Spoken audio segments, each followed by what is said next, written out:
Banyak sekali hal yang pada pemilu kali ini sangat tidak menentu sampai harus menunggu waktu pendaftaran terakhir yaitu 25 Oktober 2023 yang semua itu akan jadi jelas dalam 3-4 minggu ke depan.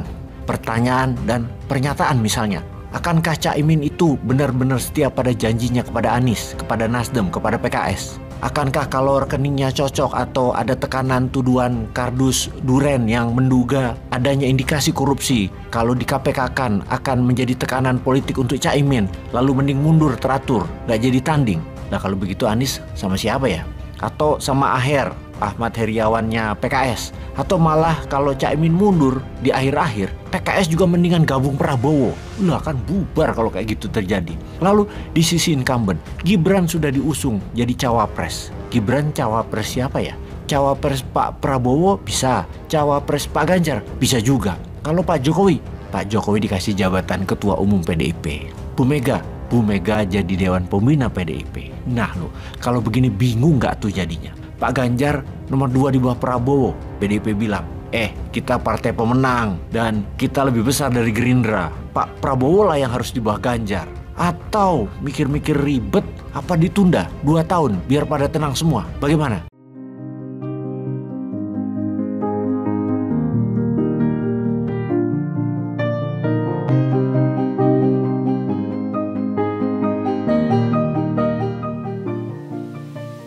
Kita membicarakan tentang pemindahan dan pembangunan ibu kota yang ternyata 80%-nya kosong. Ini bukan cerita karangan atau rekayasa. Informasi tentang ibu kota 80% kosong itu benar adanya.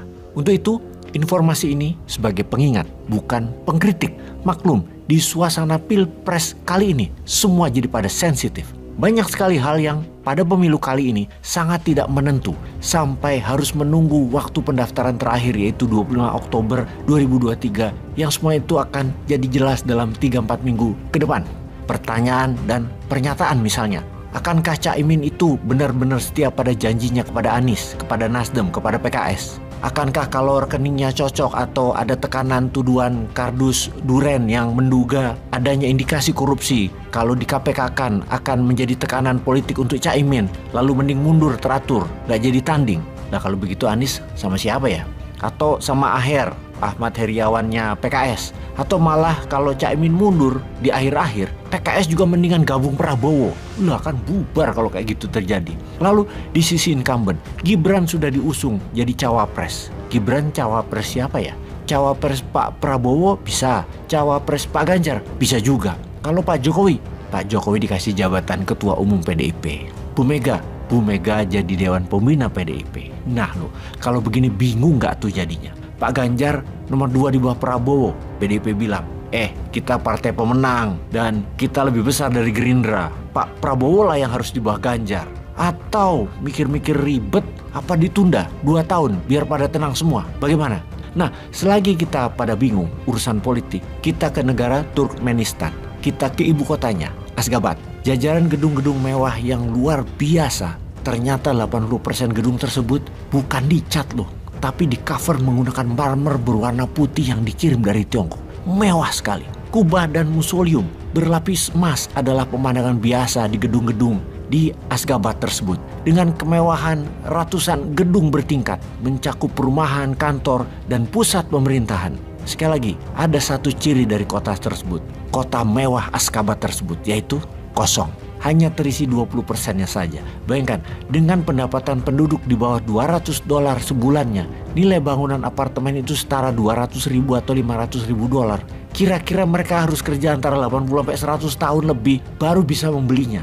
Karena itu kosong. Kota Aşgabat dibangun oleh pemimpin diktator Saparmurat Niyazov. Yang dibangun memang bukan untuk rakyatnya, namun lebih ingin menunjukkan sisi pamer narsistiknya saja sebagai etalase showcase dirinya, bukan dibangun untuk kelayakan tinggal rakyatnya. Pemimpin berikutnya adalah Gurbanguly Berdimuhamedov, melanjutkan legasi dari pemimpin Niyazov juga dengan pemerintahan tangan besi serta mengontrol berita dan isi media. Yang intinya adalah berkelanjutan membangun Aşgabat, juga bercirikan membangun kota termewah di dunia. Dan itu harus tetap dilanjutkan. Turkmenistan memang bukan negara miskin. Mereka menghasilkan gas alam nomor 6 terbesar di dunia setelah Rusia, Arab Saudi, Amerika, dan Qatar. Pemimpin yang diktator tadi bahkan lebih parah dari Kim Il-sung atau Kim Jong-un, pemimpin Korea Utara menurut banyak pengamat bernegara. Pastinya kendali ekonomi di kalangan elitis. Jarak antara orang kaya dan miskin demikian lebarnya. Yang makmur hanya anggota keluarga pejabat dan teman-temannya atau para oligar Turkmenistan yang kebanyakan juga tentara Sapar Murad sewaktu seperjuangan melepas diri dari Uni Soviet di awal tahun 90-an. Turkmenistan itu negara landlocked, diapit oleh Iran, Afghanistan, Uzbekistan di sisi utara, dan Kazakhstan di sisi selatan. Dalam sejarahnya, Turkmenistan hanya ditaklukkan oleh pemimpin besar seperti Alexander yang Agung, Rusia, kemudian oleh Persia yang memperkenalkan Islam di sana, dan kemudian ditaklukkan oleh Mongol. Kemudian terakhir ditaklukkan oleh Soviet. Kemudian Sapar Murad memimpin dengan cara rezim otoritarian, memimpin dengan kejam, menggunakan propaganda media untuk membalik fakta, untuk mendapatkan pemahaman populer dari rakyatnya yang semuanya demi kepentingan rezim, atau dalam bahasa akademi militer dikenal dengan istilah cult of personality dictatorship. Masyarakat dibangun rasa takut dengan penguasa. Niyazov meninggal di tahun 2006, dilanjutkan oleh wakilnya Gurbanguly Berdimuhamedov, di mana di tahun 2021 Gurbanguly mengundurkan diri digantikan anaknya Serdar Berdimuhamedov yang masih muda ketika itu, masih 39 tahun, belum 40 tahun. Mungkin di sana nggak ada aturan MK, atau jangan-jangan diubah sama MK-nya sana agar usia di bawah 40 bisa jadi presiden atau wapres kali ya. Yang beginian detail mana gue tahu dah. Untuk para sahabat juga jangan dimirip-miripkan lah dengan Wakanda, jangan ya. Ini cerita beneran tentang Aşgabat, ibu kota Turkmenistan yang kosong dengan kemewahan bangunan. Oh ya, satu lagi, untungnya ibu kota Aşgabat dibangun bukan pakai pinjaman asing atau pakai hutang, tapi pakai jualan gas alam. Kayaknya itu pantas ditiru. Kita bangun IKN juga bisa jualan pakai nikel. Tapi sayang nikelnya tidak pakai pasal 33 sebagai milik negara dan rakyat, tapi dipegang oleh oligar siapa gitu, oligarnya lupa gua.